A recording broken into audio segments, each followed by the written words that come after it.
আসসালামু আলাইকুম। ভ্যাটট্যাক্স support and solution BD থেকে সবাইকে স্বাগতম। MD, বিগত Saddam বছরে যারা Hossain, অতিরিক্ত কর MBA, পরিশোধ করে আসছেন, ITP, তারা VAT এই Tax বছর থেকে Support and সেই অতিরিক্ত Solution কর BD. সমন্বয় করার সুযোগ পাবেন। এই রিটার্ন সিস্টেমে বিগত বছরের অতিরিক্ত কর অ্যাডজাস্টমেন্ট বা সমন্বয় করার সুযোগ দেওয়া হয়েছে।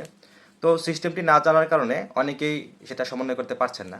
তো এখন আমি আপনাদেরকে অনলাইনে রিটার্নে কিভাবে আপনারা বিগত বছরে দেওয়া অতিরিক্ত কর এই বছরে সমন্বয় করবেন সেটা এখন আমি আপনাদেরকে দেখিয়ে দিব। আপনারা ভিডিওটি একটি মনোযোগ দিয়ে দেখবেন। আপনার রিফান্ডের পরিমাণ অ্যাডজাস্ট করার জন্য আপনি প্রথমে আপনার যে বাকি তথ্য যেগুলো আছে, ইনকাম, রিবেট এবং অন্যান্য তথ্যগুলো অ্যাসেট লাইবিলিটি দেওয়ার পরে আপনি যেটা করতে হবে, আপনাকে ট্যাক্স পেমেন্ট সেকশনে যেতে হবে।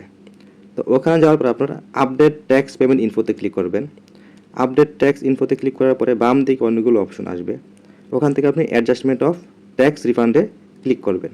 ওখানে আসার পর আপনি দেখবেন এখানে একটি ফাঁকা জায়গা আছে, যেখানে আপনার ফিল আপ করার পরে ট্যাক্স রিফান্ড ডিটেলসে সেই তথ্যগুলো চলে আসবে। তার আগে আপনার উপরে যে অ্যাডজাস্টমেন্ট অফ ট্যাক্স রিফান্ড, ওখানে তথ্যগুলো সঠিকভাবে দিতে হবে। তা আপনি আপনার এই কোন বছরের রিটার্ন থেকে রিফান্ড অ্যাপ্লাই করবেন সেটা আপনার এই তথ্যগুলো দিতে হবে। প্রথমে আপনি অর্থ বছর সিলেক্ট করে নিলেন। রিটার্ন রেজিস্ট্রেশন নাম্বার, আপনার যে অর্থ বছরের রিটার্ন থেকে আপনি রিফান্ড ক্লেম করবেন ওই রিটার্নের যে রেজিস্ট্রেশন নাম্বার থাকে, সিল নাম্বার, ওইটা আপনি দিবেন। ওই রিটার্ন সাবমিশনের ডেট আপনাকে দিতে হবে। আপনি কোন জোনের আন্ডারে আপনার রিটার্নটি দিয়েছিলেন সেই জোন সিলেক্ট করতে হবে এবং পরবর্তীতে আপনার সার্কেল এখান থেকে সিলেক্ট করতে হবে। আর আপনার ওই রিটার্নে আপনি মোট কত টাকা অতিরিক্ত কর দিয়েছিলেন, আপনার রিফান্ড অ্যামাউন্টটা আপনি কত আবেদন করবেন সেই অ্যামাউন্টটা আমরা ধরে নিলাম 1000 টাকা আপনার রিফান্ড আবেদন, এবং আপনি সেখান থেকে কত টাকা অ্যাডজাস্ট করবেন।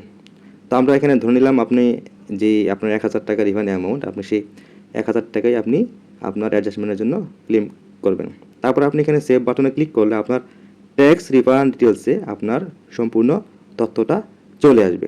এভাবে যদি আপনার একাধিক বছরের রিটার্ন থাকে, রিফান্ডের বিষয় থাকে, তবে আপনি পূর্ববর্তী অন্যান্য বছরগুলো থেকেও যদি আপনার রিফান্ড ক্লেম করতে চান আপনি সেটিও পারবেন।